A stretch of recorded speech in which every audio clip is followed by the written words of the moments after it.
कहानी की शुरुआत होती है उत्तर प्रदेश में। एक जिला पड़ता है लखनऊ जिला। उसी लखनऊ जिले में रवि नाम का एक लड़का अपने परिवार के साथ रहता था। उसके परिवार में उसकी पत्नी अंकिता और उसका एक बड़ा भाई था, उसका नाम विजय था। विजय दोस्तों काफ़ी समय से दुबई में रहकर काम कर रहा था, जिसके चलते वह बहुत ही कम घर पर आता था। 2 साल में एक बार वह घर आता था। और वहीं जो रवि था वो वहीं लखनऊ में अच्छी खासी कंपनी में ऑफिस में रहकर दोस्तों अच्छा काम कर रहा था। जी हाँ दोस्तों, वह वहीं अच्छी तरीके से सेटल हो चुका था और अपनी पत्नी अंकिता के साथ हंसी खुशी जीवन बिता रहा था।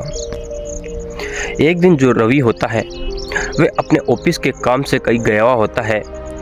तभी पीछे से जो रवि का बड़ा भाई होता है विजय, वह रवि के घर आता है और उसके दरवाजे की घंटी बजाता है। अंदर से जो रवि की पत्नी अंकिता होती है वो दरवाज़ा खोलती है। वह देखती है कि उसका जेठ विजय उसके सामने खड़ा है। ये देखकर वह मन ही मन काफ़ी खुश होती है और वह खुश होकर बोलती है कि अरे भैया, कैसे आना हुआ अचानक से? आपने बताया भी नहीं हमको और अचानक से आप घर में आ गए हो। क्या हुआ? अचानक से आने का क्या रीज़न है क्या? तो इस पर विजय कहता है कि कोई रीज़न नहीं है अंकिता, मैं तो आप लोगों को सरप्राइज़ देना चाहता था, इसी कारण से मैं चुपचाप से दुबई से सीधा यहाँ आ गया हूँ। इस पर अंकिता कहती है कि भैया अंदर आइए। दोस्तों तुरंत ही अंदर ले जाती है अंकिता उसे और उसका हालचाल पूछने लगती है। तो इस पर जो विजय होता है वो कहता है कि अंकिता, मेरे तो बढ़िया हालचाल है, काफ़ी समय से घर की याद आ रही थी तो मैंने सोचा घर चले आऊँ, इसलिए मैं यहाँ आ गया हूँ। ये कहकर अंकिता सीधी कहती है कि भैया आप बेटी, मैं आपके लिए चाय बना कर लाती हूँ। दोस्तों अंकिता तुरंत ही विजय के लिए चाय बनाने चली जाती है। थोड़ी देर बाद में एक कप अपने हाथ में लेकर अंकिता अपने जेठ विजय के लिए चाय लेकर आती है और उसे हाथ में थमा देती है। एक कप देखकर वह चौंक जाता है और कहता है विजय अंकिता को कि अरे अंकिता, एक ही कप कैसे है, तुम्हारा कप कहाँ है? तो इस पर अंकिता कहती है कि भैया मेरा मन नहीं है चाय पीने का, आप पीजिए। चाय पीते पीते विजय अंकिता से पूछता है कि अंकिता, रवि कहाँ है और कब तक आएगा? तो इस पर अंकिता विजय को कहती है कि वे ऑफिस के काम से गए हैं और शाम को लेट तक घर लौटेंगे।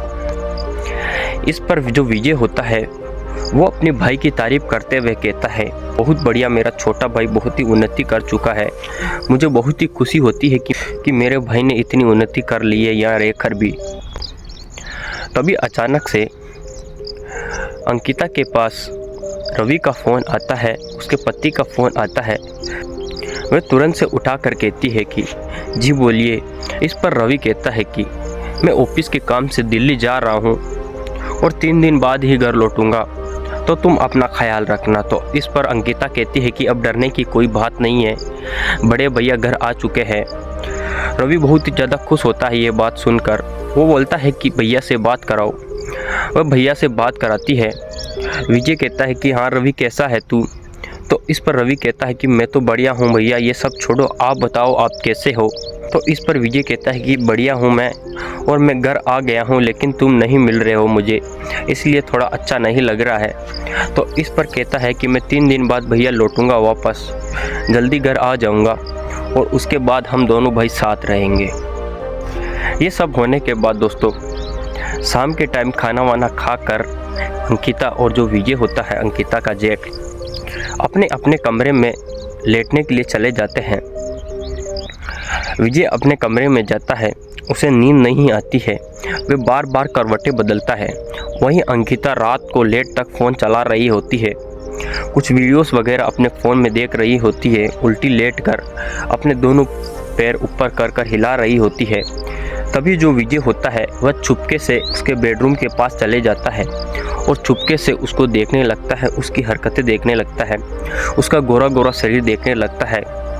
ये देखकर जो विजय होता है उसके मन में उत्तेजना जागने लग जाती है, उसके मन में पाप आने लग जाता है अपने छोटे भाई की पत्नी के लिए। अब ऐसा लग रहा था कि विजय का कहीं ना कहीं अपने छोटे भाई रवि की पत्नी पर दिल आ चुका था। वह रोज उसे छुप छुप कर देखता था। एक दिन जो अंकिता होती है वे बाथरूम में नहाने के लिए गई होती है। तभी पीछे से जो विजय होता है वह उसके कमरे में घुस जाता है और उसके बेड पर पड़े कपड़ों को सूंघने लगता है। जो भी छोटे छोटे कपड़े होते हैं उनको सूंघने लगता है और खोल खोल कर प्यार से उस पर हाथ लगाने लगता है।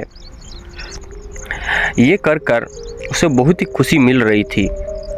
अंकिता वहीं दूसरी तरफ नाक कर जब अपने कमरे में आती है तो देखती है कि उसके कपड़े इधर उधर हिले हुए थे। वह तुरंत से अपने कपड़े को उठाती है और जाकर पहन लेती है। पहनकर वे अपने जेठ के लिए खाना लगाती है। विजय तुरंत से खाना कर लेता है और अपने कमरे में चले जाता है और कमरे में जाकर अंकिता के बारे में सोचता रहता है। और जब भी रात को अंकिता सोती थी तो उसके बेडरूम में जाकर वह चुपके चुपके से उसे देखता था।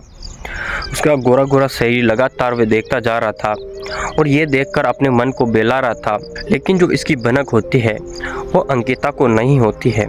एक दिन दोस्तों रात के समय अंकिता अपने बेडरूम में बैठकर फ़ोन चला रही होती है।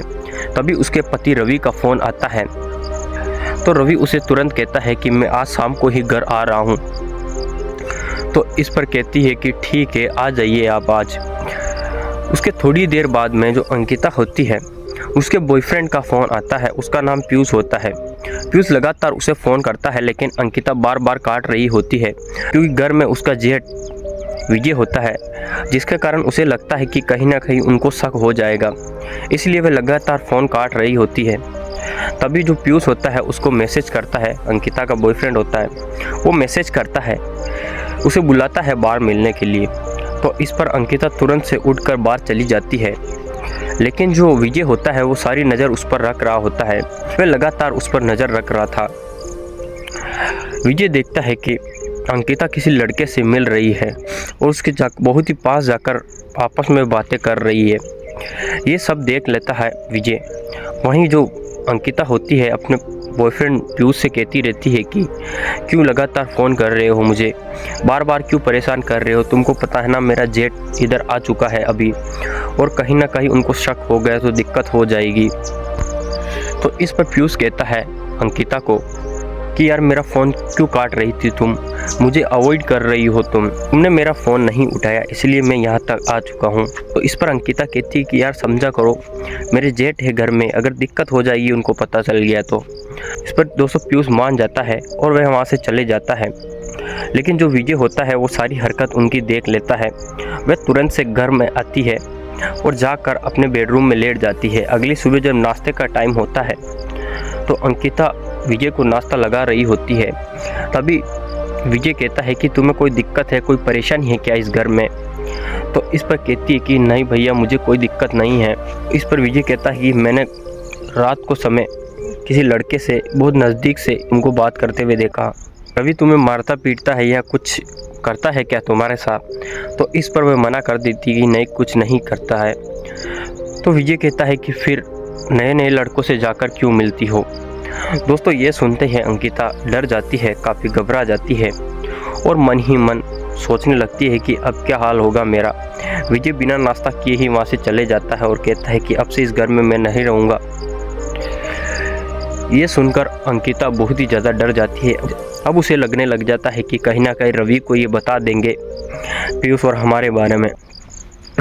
तो दोस्तों वह मन ही मन प्लानिंग बनाती है कि कुछ ना कुछ करना पड़ेगा, नहीं तो भैया रवि को बता देंगे तो रवि मुझे तलाक दे देंगे। रात के समय जो विजय होता है अपने बेडरूम में लेटा हुआ होता है। तभी जो अंकिता होती है वह छोटे छोटे कपड़े पहनती है और सीधी दोस्तों विजय के बेडरूम में चली जाती है। वो बेडरूम में जाकर जब गहरी नींद में विजय सो रहा होता है तभी वह उसके ऊपर जाकर गिर जाती है तो झट से विजय की नींद खुल जाती है। विजय देखता है कि कोई और नहीं अंकिता उसकी छोटे भाई की पत्नी उसके पास आकर लेट गई है। वह उसके हाथों में हाथ डालकर दोस्तों अपने बदन पर हाथ लगवाने लग जाती है और उसके गले मिलकर वो काम करते हैं जो पति पत्नी करते हैं। लगातार दोस्तों ऐसे ही करते जा रहे थे दोनों। वहीं दूसरी तरफ रवि तो अपनी पत्नी और अपने परिवार के लिए दिल्ली रहकर दोस्तों कमा रहा था। वे ऑफिस के काम से 3 दिन के लिए बाहर गया था, लेकिन आज शाम को वे आने वाला था, लेकिन उससे पहले ही कुछ और ही हो रहा था घर में। रवि को इस चीज़ की भनक तक नहीं थी। रवि जल्दी जल्दी अपने घर आता है क्योंकि 2 साल बाद में उसका जो भाई था विजय, वो उससे मिलने आया था। इसलिए वह मिलने के लिए दोस्तों भाग कर आता है। जब वह घर आता है तो वह घर से चले जाता है। अंकिता को पूछता है कि भैया कहाँ गए, तो वह कहते हैं कि अब यहाँ से चले गए हैं वापस, आप लेट हो गए हो आने में, इसलिए वहाँ से चले गए, शायद उनकी ड्यूटी फिर से लग चुकी है, इसलिए वे यहाँ से चले गए हैं। तो इस पर रवि तुरंत से फ़ोन निकालता है और अपने बड़े भैया विजय को फ़ोन करता है और कहता है कि भैया कहाँ हो। तो दोस्तों इस पर विजय कहता है कि मैं फिर से निकल चुका हूँ अपने काम के लिए और मैं वापस जा रहा हूँ, 2 साल बाद में हम मिलेंगे। ये सुनकर रवि बहुत ही उदास होता है, लेकिन दोस्तों जो विजय होता है वो कहीं नहीं गया होता है।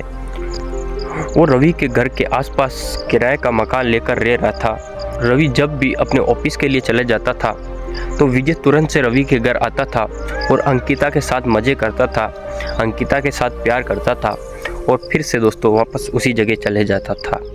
और रवि को वहाँ दूसरी तरफ लग रहा था कि भैया वापस दुबई चले गए हैं और उसे पछतावा भी था कि मैं मेरे भाई से नहीं मिल पाया हूँ जो कि 2 साल बाद में आए हैं।